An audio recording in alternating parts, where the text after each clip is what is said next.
حصل يا لينا بعد ال40؟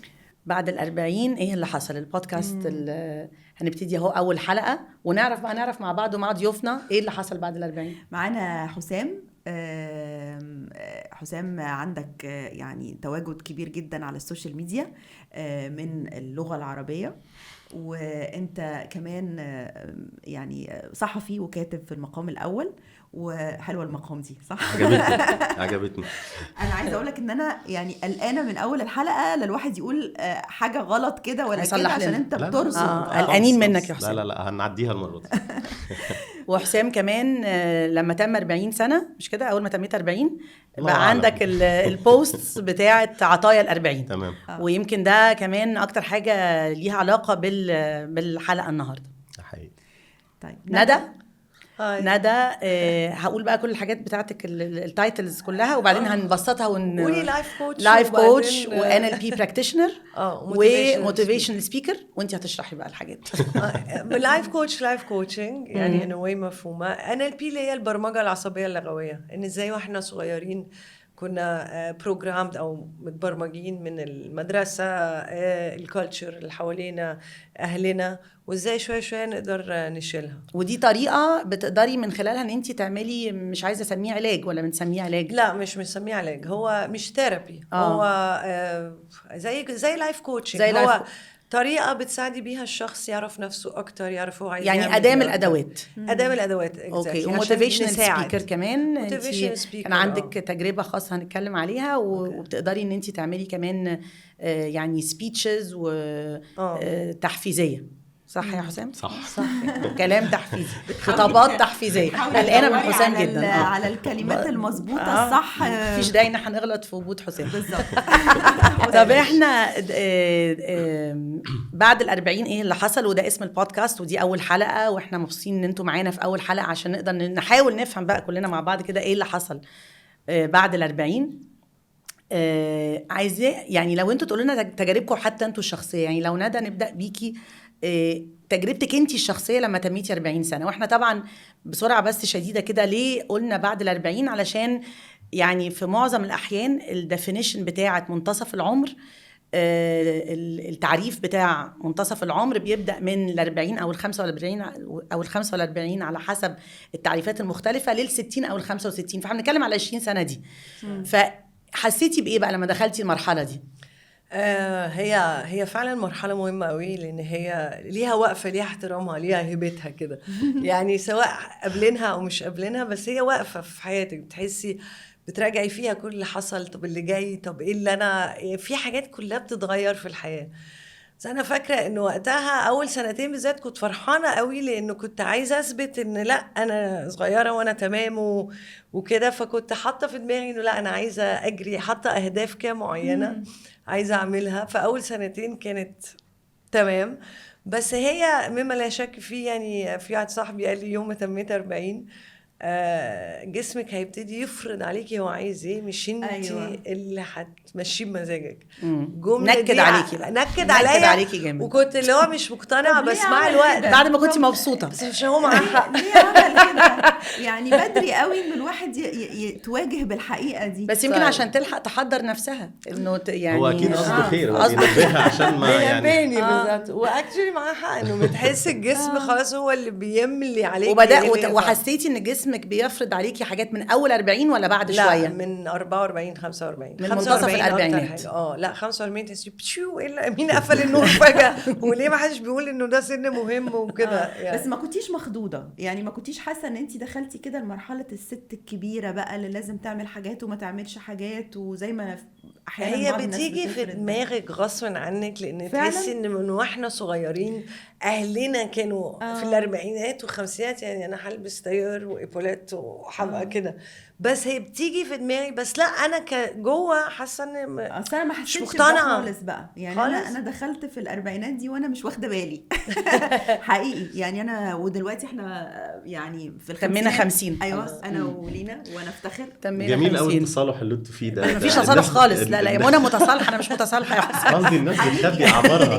لا انا ما عنديش. دي نقطه مهمه قوي دي نقطه مهمه قوي. حكايه الناس بتخبي اعمارها دي هنرجع لها فعلا، ده جزء من الموروث الشعبي. يعني حسام، وانت بقى اول ما تميت 40؟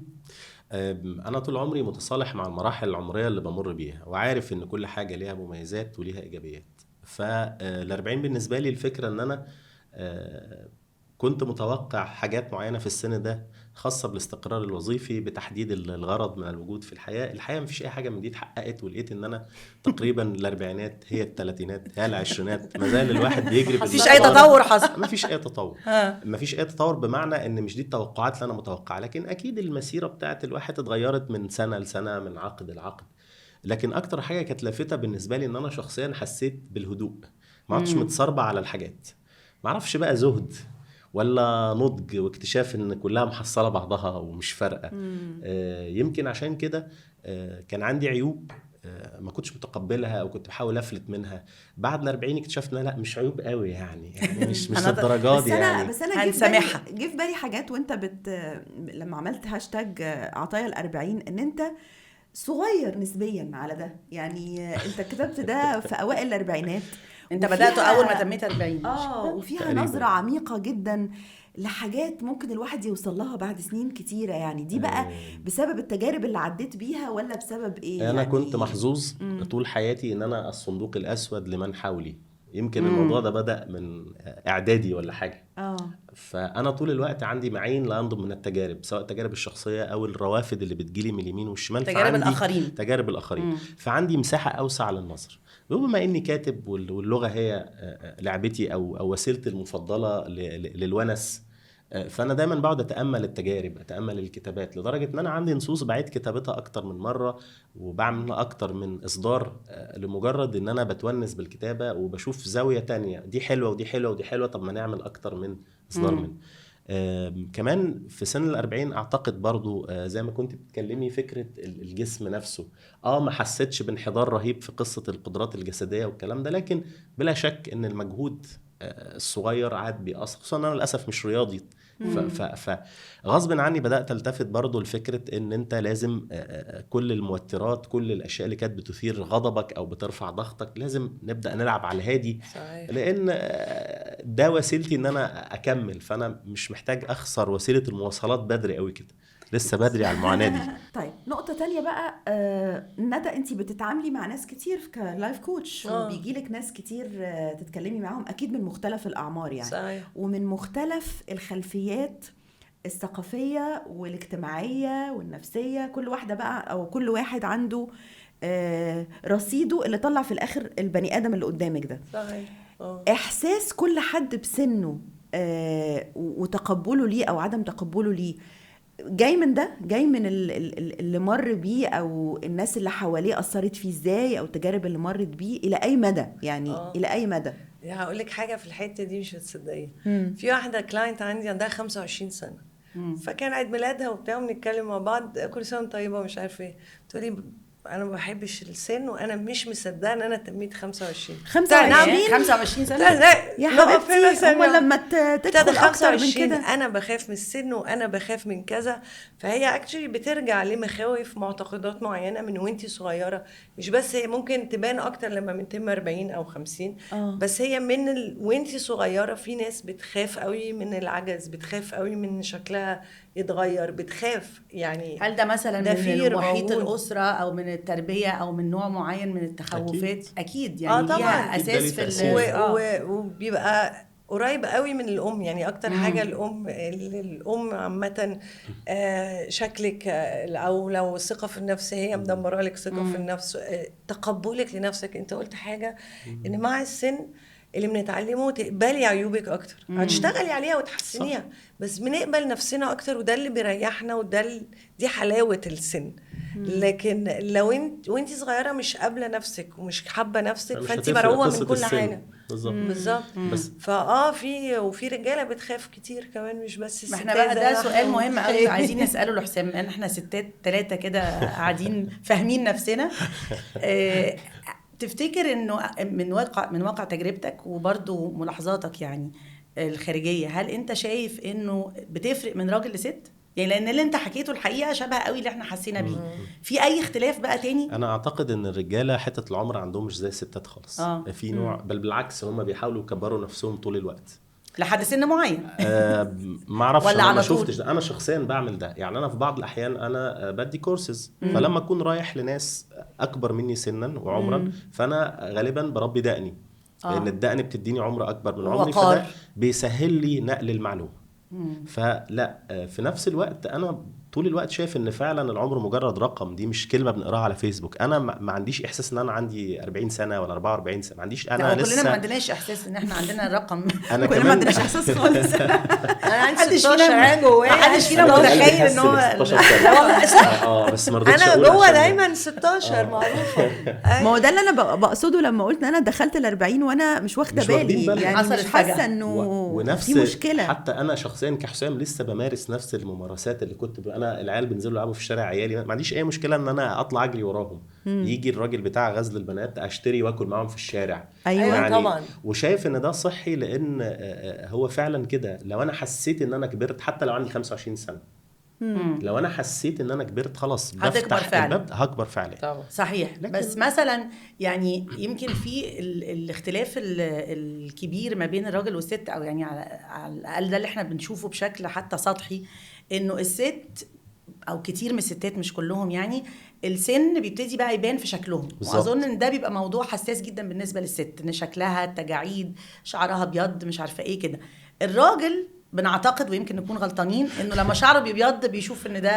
شوجر دادي. يعني الخمسينات والستينات بيحلو. بس غالبا أيوة. الرجاله ساعات بتحلو، ده حقيقي. ويبقى الراجل يا حرام والست عشان كده عايز مراته. تكبر نفسك. انا رافض ان انا اسبق شعري. طبعا وانا كمان كان بصراحة. زمان دايما أنا منتظر اللحظة دي من في زمان. مقولة لما حد يكون هيتجوز يقولوا للست يعني جوزي حد اكبر منك على الاقل ب10 سنين، لان الرجاله ما تعجزش، الست بتعجز اسرع. أيوة. وبالتالي الراجل بيبقى كان شكله زمان ممكن يبقى بيقولوا محافظ كده. على نفسه اكتر، فتلاقي طبعا. ست وراجل فرق بينهم سنتين وهي شكلها قد مامته لسبب من غير مفهوم.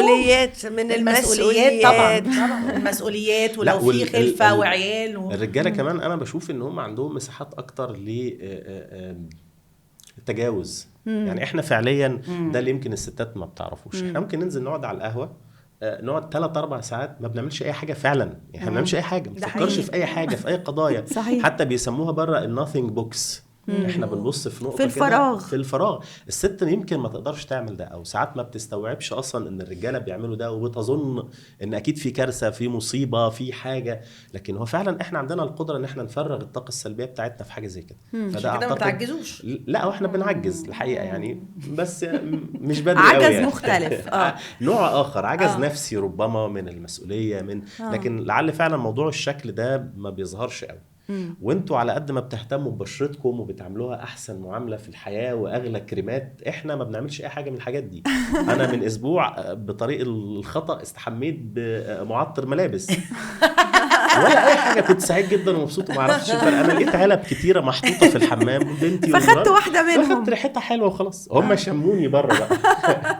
وكنت سعيد جدا وقضيت وقت لطيف مع دي. طبعا للست كارثه مثلا لو حصل. ايوه. فقصدي ان احنا الامور عندنا اكثر بساطه لاي رغوه. نتكل على الله. طيب. والدنيا تمام. في نقطة تانية كنت يعني، وده اللي انا قصدته لما قلت لك ان انت عندك حاطط ايدك على افكار وحاجات رغم انك انت لسه في اوائل الاربعينات. فكرة انه بعد ال40، وده برضو حاجة من الحاجات اللي احنا عايزين او بنفكر يعني انها ممكن تساعد ناس كتير دخلوا المرحلة دي. انت ممكن تاخد بالك من حاجات تسهل عليك الدنيا وتفهمك نفسك اكتر. ما كانش عندك الرفاهية دي في مرحلة العشرينات والثلاثينات اللي هي كحرطة بقى واثبات الذات وانا هشتغل ايه وهتجوز وهخلف وبجري ورا العيال وبعمل مش عارفة كارير ده التقبل بقى والهدوء، ده التقبل اللي بيجيب هدوء نفسي بس مش كل الناس بتوصل. مش كل الناس لده. طبعا. لا. يعني انت محظوظ ان انت وصلت مثلا انك انت ما بتحبش الحاجة دي او بتحب الموضوع ده، او وصلت للخلاصة في العلاقة الفلانية انك ما تعملش ده.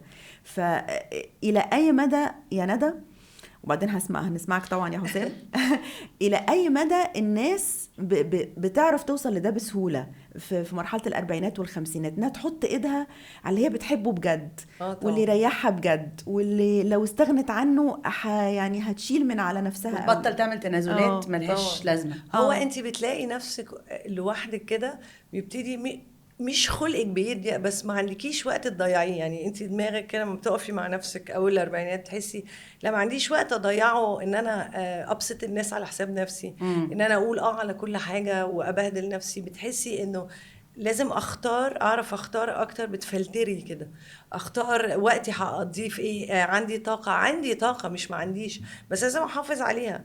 فالاكل والرياضه دي من اكتر الحاجات اللي بتفرق. يعني دي لو ظبطت انت مش هتحسي بقى بالسن بالمره. يعني في جسم وفي الصحه يعني النفسيه والعقليه. بالظبط. الجسم هيتحسن او صحتك هتتحسن باكل، برياضه، بعادات، بنوم. كل الحاجات دي لو ظبطت خلاص لغايه 80 انت تمام. الصحه النفسيه بقى يعني دي بقى انه تبتدي تشوفي طيب يبقى بس واضح انا عايزه اعمل ايه، انا عملت ايه ال 40 سنه فاتوا، طب اللي جايين لو ربنا اداني عمر ايه اهدافي، تبقى واضحه تبقى باينه. طب اعملها ازاي من غير بقى كمان توقعات الشباب اللي هي كل حاجه بسرعه. تبقي فاهمه وفي خبره انه حاجات تاخد وقت، انا محتاجه بيبقى في صبر اكتر. بس مهم نحدد احنا عايزين ايه اللي عايزين نخلص منه، ايه اللي عايزين نعمله مختلف. طب ندى، انت كان عندك تجربه خاصه. انت كان عندك سرطان في العشرينات. وبالتالي هل التجربه دي اثرت في طريقه نظرتك للعمر في الاربعينات؟ ايوه، انا لما تميت 40 وكنت مخضوضه شويه، مش متضايقه بس مخضوضه.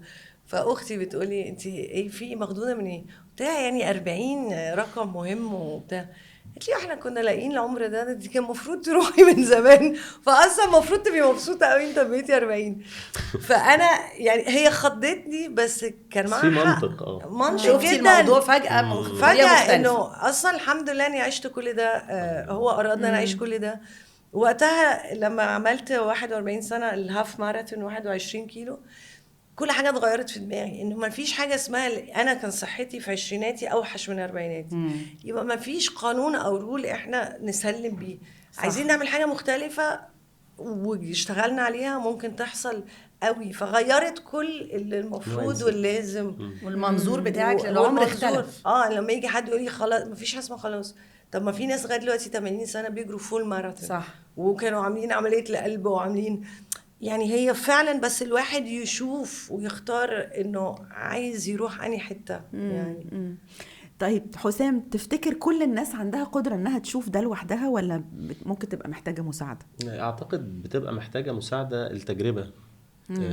احنا بنطلع من التجارب ناس مختلفين، سواء تجربة سارة او تجربة وحشة، لكن دايما في حكمة، في رسالة معينة التجربة بتقدمها لي. في ناس تستطيع أن تقرأ هذه الرسائل مبكرا حتى مش لازم تصل إلى سن 40، وفي ناس مهما يحصل قصادها هي بتكرر نفس الغلطة. هو بيبص على الحدث نفسه فقط دون أي بيشوفش الدرس المستفاد من ورا. عشان كده في ناس في الثلاثينات زيها في الأربعينات في التسعينات هو خلاص ده حياته وده الإطار المحدد بتاعه. وفي ناس تانية من وهي صغيرة بتقدر تعمل ده. لا شك ان السن بيثقل القدرة على الملاحظة.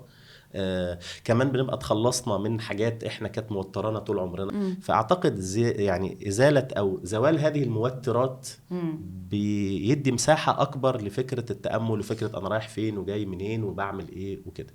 كمان فكرة ان ايه ده 40 سنة انا اكيد مش هعيش 40 سنة، كلنا بنقول لنفسنا كده.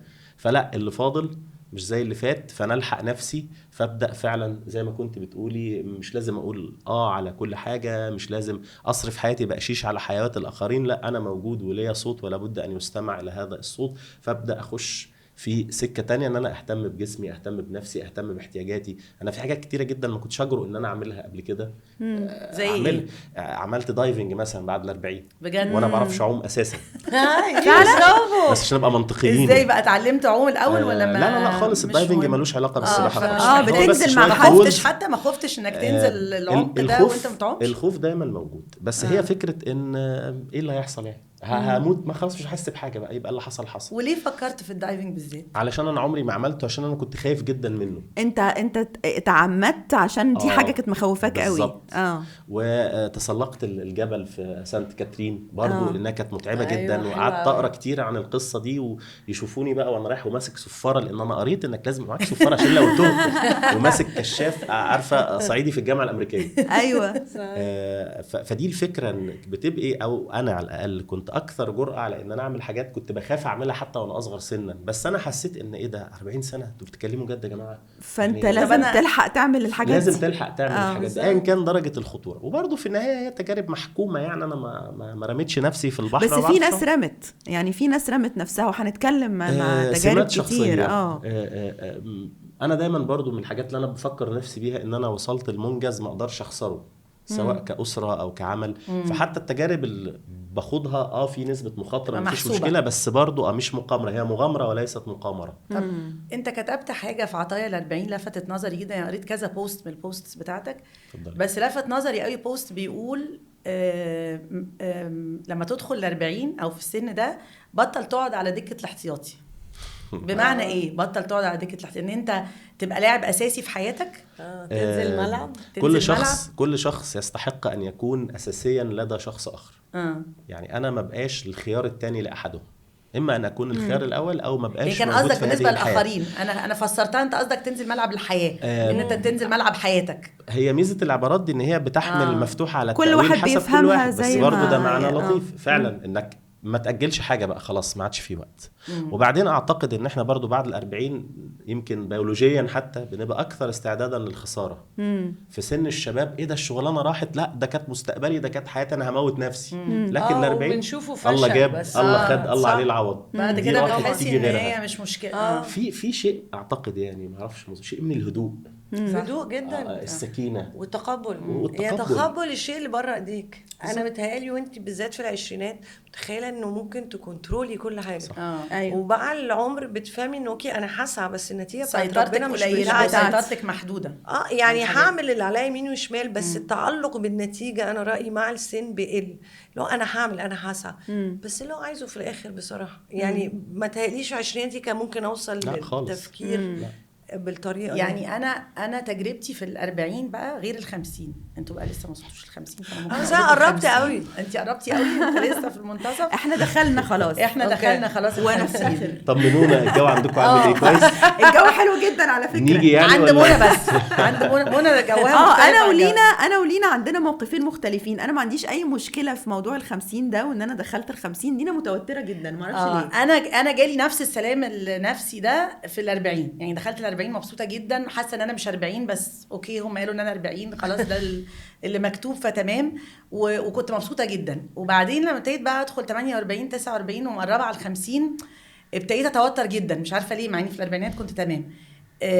اظن ال40 حسيت ان انا ممكن اخد استراحه، يعني عشان الجري بتاع العشرينات والثلاثينات وشغل وبتعمل عيله، كل الحاجات اللي انت قلتها دي. فجيت في ال40 حسيت ان انا لا يعني ممكن اهدى، مفيش مشكله، مش لازم اجري، مفيش حاجه هتفوتني. وبعدين بقى في ال50 ابتديت احس لا، انا ابتديت قلقانه جدا، ابتديت ابقى قلقانه جدا. انا قلقانه في ال50، انا مش تمام يا جماعه. انا عندي تصالح. انا بعمل بودكاست ده بصراحه يعني عشان احاول اطمن نفسي بس يعني ده السبب ان انا بعمل بودكاست. انا قلقانه جدا في ال50 ومش عارفه ليه، وهكتشف بقى يعني هكتشف في الحلقات. بس منى مطمنه فمطمناني. انا مطمنه وما كانش عندي مشكله، لان انا حقيقي والله العظيم مش ببالغ، انا ساعات بتفاجئ ان انا دخلت ال50 لان انا بعمل حاجات هي نفس اللي بعملها لما كنت في ال30 وال20 وبهتم نفس الاهتمام. عملت حاجات جديده طبعا. انا قاومت بقى اللي هو المخاوف، مش مخاوف الحاجات اللي كان نفسي اعملها وما كنتش بعملها زمان بقى عشان الوقت والخجل وكده. يعني قلت برضو ايه ما بدهاش، يعني مش ممكن. يعني انا بحب اغني مثلا من زمان جدا، من ايام الجامعه. دخلت بقى فريق غنى وتعلمت اساسيات وبقيت يعني قلت ما يعني مش معقول يعني الواحد يخلص حياته من غير ما يعمل حاجه هو نفسه فيها. واحنا مش جايين تاني عشان نتعلم من اخطائنا، هي حياه واحده بس نلحق نعملها دلوقتي. بس في حاجه يعني ساعدتني جدا وعايز اسال فيها برضو ندى، انه المجتمع دلوقتي بقى مرن اكتر وبقى مطمئن اكتر. يعني زمان صح. حقيقي كان اول ما تخشي بال40 يتقلك بقى انت خلاص بقيتي ست كبيره بقى، ما ينفعش بقى تلبسي لبس معين، ما ينفعش تروحي اماكن معينه، ما ينفعش تعملي حاجات معينه، تحترمي نفسك بقى وسنك، تحترمي سنك. لكن انا دلوقتي مع امهات مثلا اصحاب بنتي بحس ان لا احنا شبه بعض في حاجات كتير. لا الحمد لله. فالمجتمع بقى يعني تفتكري الاجيال، انا رايي كل جيل عمل يعني ايام اهالينا كان حاجه تانية خالص. دلوقتي من اللي عندهم 60 مثلا دلوقتي. تلاقي اللبس كله بقى صح. عادي، كله بيخرج زي ما هو عايز، بيتعامل بطريقه عاديه، يعني لانه فعلا انت مش حاسه. لو جسمك كويس وصحتك كويسه، طب ايه هو شكلي؟ طب ما خلصنا يعني. قصدي حتى الشكل بقوا بيعملوا فيه حاجه، بس قصدي فعلا احنا مش حاسين، يعني احنا حاسين ان احنا صغيرين. انا رايي انه في حاجه في ال40 وال50 في زي ميدان كده، بيبقى فيه طريقين. ده اللي انا بشوفه دايما. طريق بتاع اهلنا، يعني حتى مامتي بتحسي بتقفلي على نفسك قوي، مش عايز تعرفي على ناس جديده، مش عايز تعملي حاجات كتير. اذا انا كبرت انا خلاص ده طريق. وفي التاني اللي هو لا انا اوكي، وانا ما دام اقدر اعمل بالعكس بقى، يعني ده انا اعمل وقت اللي قادره اعمل واجرب وافتح حياتي اكتر. صح. بس انا رايي ان بي وقت لازم واحد يدوس على نفسه شويه. لو سبتي نفسك بيبقى اسهل بقى. طب انا اقعد اتفرج على التلفزيون كل يوم بكسل، يعني الكسل ممكن يبقى اكتر. حاجات لازم تزقي نفسك. انا رايي في فتره كده معينه لازم واحد يدوس على نفسه السنه عشان ما يقفلش وينعزل، لان الحياه زي زمان بيعزلوا نفسهم وهم صغيرين. دلوقتي يعني ممكن اقابل حب حياتي وانا 60 55 صح. على فكره. بس لازم واحد يبقى شايف الامكانيه اصلا، منفتح على الامكانيه، وشايف الامكانيه ومصدق ان ممكن تحصل. ان ممكن تحصل. بس لو انا مش مصدق ان ممكن اي حاجه تحصل يبقى يعني انا مش بنهي حياتي، انا ممكن اكون ببتدي حياه جديده احلى بكتير من اللي فاتت. وده اللي احنا يعني بنحاول نطمن بيه الناس ونفسنا كمان. بس ده مش نطمن، دي حقيقه فعلا. الواحد كل ما بيكبر رؤيته للاشياء بتبقى اكثر حده واكثر تركيزا. ففي حاجات ممكن تعدي علينا في سن صغيره ما ناخدش بالنا انها ممكن تبقى فرصه او مساحه للابداع او للتغيير. لكن لما هدينا والتشويش راح من قدام عينينا، فبقينا قادرين نشوف ان ده انا ممكن اعمله بالشكل الفلاني، حتى لو شيء انا شفته مليون مره بس المنظور اختلف. طبعا كمان قدرتي وطاقتي على العطاء بتبقى محدده. انا ما عدتش بشوط في كل الشباك، انا مركز في شبكه واحده بس وعارف اشوط بخبرتي بقى اللي اكتسبتها. بقيت عارف ان ده مش نافع وده مش هيجي منه وده. اعتقد برضو هنا الخبره ليها دور كبير جدا في تقليل الجهد وتعظيم الاثر. زي مثلا النقاشات، يعني متهيألي انا حسيت كده، واظن في كذا حد كنت بكلمه عدى ال40 قال نفس الحاجه، انه زمان كنا ننفعل قوي في النقاش وندخل بقى وندافع عن وجهه نظرنا ونتخانق. دلوقتي بقيتي تقعدي كده تقولي لا مش مهم خالص، يعني مش مهم، مش هتكلم اساسا، مش لازم هعبر عن وجهه نظري. دي من عطايا ال40 بقى حقيقي. بقيتي تختاري بقى بجد، بقيتي تختاري ده حقيقي، بقيتي تختاري المعركه. طب ندى، دايفنج وغنى ايه؟ ما انا هاف ماراثون بقى جريت 21 ودي حاجه كنت مأجلاها وعايزه تعمليها؟ مش مأجلاها، وانا صغيره كنت تعبانه، كنت بغير ادويه بقى، مش انا تعبانه بموت، بس قصدي ولا نفسيا ولا كان دماغي في القصه دي. فكان نفسي قوي لو جريت ده. انا بالنسبه لي في اربعيناتي هيبقى حلم ممكن تبقى سهله لحد تاني يعني.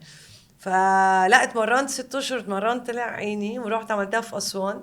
بس يوميها كنت 41 ما كنتش صدقه انه انا نفس الشخص اللي عين، نفس الشخص اللي جري. ولما بتعملي حاجه كده بتفتح لك دماغ، يعني زي دماغي كده بتوسع. انا بقيت بعرف اعمل الحاجات دي. ومش كل حاجه بالظبط، ومش كل حاجه كنت بقول ما اقدرش اعملها اقدر اعملها. فبتبقي فعلا لا يعني عايزه تجربي حاجات جديده وعايزه تجري ورا حاجات جديده، ومفيش مستحيل انه وشكل الانجاز مختلف. يعني متهيألي واحنا في العشرينات والثلاثينات نظرتنا للانجاز غير نظرتنا للانجاز بعد كده. يعني الانجاز يعني ده بالنسبه لك مثلا دايفنج ده اصبح انجاز، الهاف ماراثون انجاز، انجاز انجاز طبعا. انا في حاجه تانية عملتها برضو افتكرتها دلوقتي، ان انا درست في كليه تربيه لغه عربيه، ودرست انا كنت عندي تصور معين للدراسه طلع غير خالص، وسبت الدراسه النظاميه سنوات طويله جدا. انا من حوالي سنتين كده انا بحب الادب وبحب النقد، قررت ان انا اروح ادرس في اكاديميه الفنون، وفعلا رحت والتحقت بقسم النقد الفني وخلصت الدبلومه، وحاليا دلوقتي في مرحله تحضير الماجستير. يعني عملت كده وانت في الاربعينات؟ وانا بالظبط. ما هو الناس كلها قالوا لي الناس بتعمل الكلام ده في العشرينات عندها طاقه بتاع، بس الحقيقه ان انا لم تتح لي الفرصه لدراسه شيء بحبه، كنت بجري اكل العيش. عارف انا افتكرت من اللي انت بتقول عليه ده، ان انا كان معايا مدام نجوى كانت معانا، وانا انا خريجه اداب قسم انجليزي، فكان معانا في نفس دفعتنا ست كبيره جدا. شوف ده اللي دلوقتي بقول كبيره، بس كانت 50 سنه هي كانت 40 تلاقي ست كانت 40 سنه او 35 وداخله تدرس ادب انجليزي 4 سنين معانا. فكانت احنا طبعا كنا بنتعامل معاها بقى كأنها دكتورة يعني، بس كنا دايما عندنا فكرة انه ليه يعني احنا إيه؟ اصلا مقضيين السنين الكليه بالعافيه وعايزين نخلص. لا انت كمان تبتدي من الاول. دلوقتي فهمت انه لا طبعا. انت بتدرس وانا بحب وانت بتحب وانت ومتعة. عايز تدرس ومختار تدرس. متعة. كان حد وعشان مستغرب كده- من بقى زملائك زي ما طبعا زي ما منى كانت طبعاً. مستغربه كان كده في من ناس النجوى؟ كان في ناس كتيره ليه؟ مستغربه، بس انا برضو سنا مش باين قوي. وغالبا اللي بيعملوا الدراسات كلهم طبعا كان معانا ناس لسه متخرجه بقى لها يومين، بس كان برضو معانا ناس فوق ال30 وكده. هي الفكره ان انا دلوقتي بعمل اللي انا بحبه، مش اللي انا محتاجه عشان اكل العيش. واكثر رواقه يعني. انا حتى لا قدر الله لو موفق في الامتحان، طب ايه المشكله؟ ما انا اتبسطت واستمتعت وتعرفت على ناس ودكاتره، خبره حياتيه. تقييمنا لفكره الخبره ما بقاش مرتبط بالفلوس، ما بقاش مرتبط بتحقيق انجاز مادي على الارض، لا بقى في حاجات تانية بتحملها الخبره. كمان عاوز اقول ان انا استمتعت جدا كما لم استمتع باي حاجه في حياتي، لان انا قاعد رايق، ما ورايش التزامات. طبعا كان في فلوس وكان في مواصلات وكان في بهدله، بس حتى ده في مقابل ما احصله في النهايه من استمتاع او اكتساب معرفه او معلومه كان بالنسبه لي الحسبه بتبقى مختلفه. الحسبه مش هعمل ده عشان اشتغل فيجيب لي فلوس، ممكن اعمل ده عشان انا استمتع بيه ومبسوط. طبعا. مش وميزه انا رايي ان بتبتدي شغل في الاربعينات او تبتدي حاجه جديده في الاربعينات والخمسينات، دي بتحسسك ان انت شباب اكتر. صح. دي مش حاجه، بالعكس ما انتهتش وبتخدمي اللي حواليكي وبتخدمي نفسك وبتتعلمي حاجات جديده. يعني كل شويه لما بنتعلم حاجه جديده انت نفسك بترجعي صغيره. لا انا هعمل ده، انا في حاجات لسه عايزه اعملها في الخمسينات في ماي بلان ومش شايفه ايه المشكله، واماكن عايزه تروحيها بالعكس وناس عايزه تعرفي عليها. ايوه تفضلي تتعلمي، تبتدي حاجه بتحبيها. اعتقد كمان في جزء في القصه انك تبقي رول موديل لحد. انت يا لينا بقى عملتي حاجه كنت خايفه منها واتجرأتي بعد مش عايزه اقول بعد ال50 عشان انت بتتضايقي. لا بس ده حقيقي يعني. انا زي ما كنت بحكي ان انا في الاربعينات كان عندي سلام نفسي، وال50 اتخضيت جدا والسلام النفسي اختفى او جزء منه اختفى. ابتديت ابقى قلقانه جدا. انا عندي فوبيا من الطيران. وقعدت نص الاربعينات ما بطرش، ما بروحش اي حته بالطياره، ولو جوه مصر ان شاء الله اسوان هروح بالعربيه، هتصرف يعني، هلاقي طرق وروتس مختلفه وكده. وجات كوفيد سنتين تقريبا الطيارات واقفه والمطارات واقفه، كنت اسعد واحده في الدنيا، الناس كلها منهاره وانا في منتهى السعاده، مفيش اي بريشر، مفيش اي حاجه فايتاني، انا مبسوطه جدا، الناس كلها على طول كده يعني. فانا كنت بخاف جدا جدا جدا. كان عندي يعني فوبيا بقى لها كذا سنه، بس زادت قوي وكمان بعد كوفيد بقى، لان قعدنا سنتين ما بسافرش، فلقيت ان انا اسهل كده، فقعدت فعلا من 45 ل50 ما بسافرش، ما بركبش طياره. وبعدين في ال50 بقى قلت لا يعني، طب انا يعني ايه، انا بحب السفر جدا جدا ونفسي اسافر مع ولادي مثلا، نفسي اعمل حاجات يعني. فحسيت في ال50 ان دي حاجه لازم اتغلب عليها. فسافرت بقى مرتين ورا بعض. قلت طب انا واحساسك هو نفس الاحساس ولا فعلا اتكسر حته الرهبه من لا طبعا مرعوبه وكل حاجه، وباخد ادويه مهدئات يعني، مش ما تفتكرش يعني بس مش يعني كبرت يعني مثلا، لا بس ضغطت على نفسي يعني. انا كنت قبل كده ما بضغطش على نفسي، انا الموضوع ده مضايقني ايه يعني، السفر مش مهم خالص، ابقى اتفرج على ترافل شانل يعني، اشوف البلاد وانا قاعده على الكنبه يعني، مش مهم اروح اي حته، لا ضغطت على نفسي. طيب ندى، تفتكري احنا كل ما بنعدي مرحله بنفكر في اللي قبلها وفي اللي بعدها؟ يعني الموضوع بيمشي بالتخطيط ده ولا بتبقى لا يعني هو بصي اللي انا اكتشفته او اللي انا حاساه يعني، ان تلاتيناتك هتدفعي تمن عشريناتك، اربعيناتك هتدفعي تمن تلاتيناتك، وخمسيناتك هتدفعي تمن اربعيناتك. في تقسيط طيب ما في فاليو كله كاش هتدفعي كوقت، هتدفعي كصحة، هتدفعي يعني، هندفع الثمن. ولما بتفكري كده بتحسي لا طب انا هاخد بالي من نفسي دلوقتي، مش عشان دلوقتي، عشان بعدين لو احتجت، عشان بعدين لما يحصل حاجة. وفي حتة تانية برضو، في ناس كتير دايما بتحس انه العمر فات قوي، فانا تلاتيناتي ضاعت مني، انا اربعيناتي راحت مني، عشريناتي، وبنخش في الحسرة. ولما بنخش دي فبيخليكي اصلا مش عايزة اللي جاي ومتضايقة دلوقتي، ولا محصلة اللي فات ولا دلوقتي ولا بعدين. الحسرة دي بقى انا بشوفها عند ناس كتير، يعني ناس طبعاً. كتير ندم. بقعد معاها الحسرة والندم. حقيقي ببقى حاسه ان انا عايزه اروح اولع في نفسي. كنا بندردش وقلتي كلمة لطيفة قوي، قلتي لو حد بص على ال5 سنين اللي فاتوا من عمره وقدر يفتكر حاجات. ايوه انه ده بصي كده على اخر 5 سنين في حياتك، لو فاكره حاجات الذكريات واضحه قدامك، المواقف واضحه قدامك، يبقى انت كده فعلا عشتي. عايشه وعامله.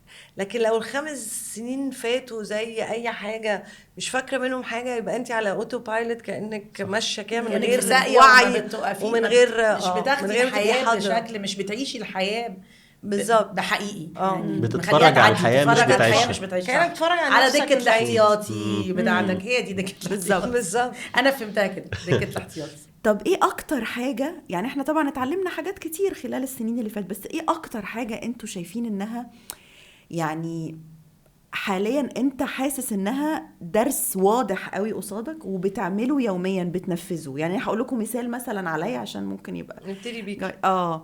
انا دلوقتي اتعلمت ان انا الحاجه اللي انا عايزه اعملها او اشتريها او اقولها بقولها دلوقتي صح. حالا، ما تأجليش. ما بأجلش. يعني زمان كنت ايه، وانا المفروض ان انا كنت زمان طايشه اكتر يعني، واللي هو ما بيهمنيش، لا زمان كنت بفكر بحسب لا دلوقتي ما بقتش بحسب. عشان كان يمكن بيفرق معاكي الناس هتقولي دلوقتي بتوصلي الوقت مش مهم فبتبقي طبيعيه اكتر. لا وعايزه اعمل اللي انا عايزاه، عايز تنجز بسرعه ما تاجلش. حتى والله على مستوى شراء حاجه، لو معايا تمن الحاجه دي ونفسي فيها بجيبها حتى لو هتأخر يعني هتأثر على طالما وبندم بعد كده عادي. مش مشكله نندم براحتنا كلنا، ما كانش ليها لازمه قوي بس انبسطت بالظبط. وما يعني ايه بقى الحاجه اللي انتوا طلعتوا بيها يعني ايه مؤخرا؟ يعني مؤخرا اكتر وقت حاسه ان انا مستوعبه يعني ايه نتيجه مش بتاعتي. ومش يعني كان دايما في توقعات او ارتباط بالنتيجه هتبين نجاحي، او النتيجه كأنه من بره هتبقي لازم حاجة من بره تقولك انت فين او عملتي ايه. اكتر وقت حسن المستوعبة لا، اعملي اللي انت بتحبيه بس اسعي جامد قوي يمين وشمال وسيبيها خالص، مالكيش دعوة بالنتيجة مش بتاعتي، ما فكرش فيها، ملهاش توقعات اصلا عندي. دي اكتر حاجة مريحاني علشان تحسي لا يعني انا عارفة انا عايزة اعمل ايه، مش فارق معايا هنوصل ايه، بس انا عارفة اتليست هعمل ماكسيمم عشان اوصل اللي انا عايزاه وهفضل وراه. دي حاجه مريحه بس ياخد 10 سنين بقى، ياخد سنتين، ما اعرفش. التفكير دي وعمرها ما تجيب لك احباط خالص خالص. لانك مش يعني مستنيه النتيجه اللي بتعملي. ما فيش، هي جيرني، ما ممكن الورق، ما انا ممكن اموت بكره. ففعلا التعلق بالنتيجه مش هو ده، انه في استمتاعي بالرحله دي. فعلا حاسه اول مره اطبقها بجد. اعتقد ان اهم درس اتعلمته ان حبي للاخرين واحساسي بالمسؤوليه تجاههم لا يعني ان انا اقصر في حق نفسي. يعني في فتره من حياتي طبعا تحت وطأة الظروف الاقتصاديه والجري والبتاع، يبقى نفسي اجيب بنطلون، لا العيال اولى، هم فعلا عيال اولى بس مفيش تعارض. ده ليه اهميته وده ليه اهميته. النهارده انا ممكن ابقى بره البيت، طبعا انا بحاول طول الوقت اكل جوه البيت عشان اكل من الاكل اللي بياكله، لكن لو انا بره البيت ايه المشكله ان انا ادخل مطعم واكل اكله حلوه؟ هل ده يعني ان انا مش مهتم بيهم، ان انا اثرت نفسي عليهم، ان انا ولا اي حاجه خالص؟ بل بالعكس، انا لما ابقى مبسوط وسعيد باللي انا بعمله ده هينعكس عليه. النهارده اخرج اكل في المطعم لوحدي، بعد يومين 3 اخدهم ونروح ناكل كلنا والكل يبقى مبسوط. فانا دايما كان عندي الاحساس ده، ان انا لما باحسن الى نفسي او لما انا بعمل حاجه فيها نوع من انواع الرفاهيه او لنفسي بالذنب. ان لا يعني انا قصرت في حق العيال. انت بقى يا لينا؟ بحاول ان انا الحاجات اللي انا كنت قلقانه منها، اي مساحه انا قلقانه منها وبخاف منها، وانا عموما شخص الحاجات اللي هتضايقني او هتوجعني او هتقرفني في عيشتي هبعد عنها. بس لو حسيت ان في مكسب من وراها ممكن يبسطني هحاول اجي على نفسي واتغلب على الحته دي، على التخوف ده او على القلق ده، علشان المكسب ممكن يكون احلى. انا بس نفسي الشباب على فيسبوك يبطلوا يقولوا راجل كبير عنده 40 وامراه خمسينيه. امراه خمسينيه ايه امراه خمسينيه دي؟ انا تيتا، انا بيقولوا يا جماعه عيب، يا جماعه عيب. عاوزين نوجه عيب نداء، والله. ارجوكوا احنا كبار عادي. حتى لو هم شايفيننا كده مش ما تقولوش في وشنا. ايوه بلاش امراه خمسينيه، محرجه جدا. انا عاوز اقول لك ان من بعد ال40 الرجل بيطلق عليه كهل. كهل. ايوه شوفي الكلمه والامرأة بالحب. يطلق أيوة عليها كهل. ماذا؟ المرأة والست؟ يطلق عليها وردة مفتحة. خايف موضوع عشان احنا منتهي. 3 خايف صح. مننا. احنا وردة مفتحة صح. وانت كهل. كهل مفتح عادي. ميرسي يا جماعة قوي بجد. انا انبسطت لذيذ. جدا، واعتقد ان احنا ممكن ناس كتير تتفرج علينا من اللي داخلين ال40 او اللي دخلوا فعلا او اللي في ال50 او او اللي لسه ولادهم هيدخلوا، عشان يعرفوا او بأولادهم. ولادهم هيحسوا انها يعني او لحد ال60. احنا قلنا احنا مرحلة ممتدة المرحلة منفتحين. لحد 60 و50. مرحلة 80. لطيفة جدا. انا عاوز اقول لهم واسعة ورا، خش معانا. بالظبط كده.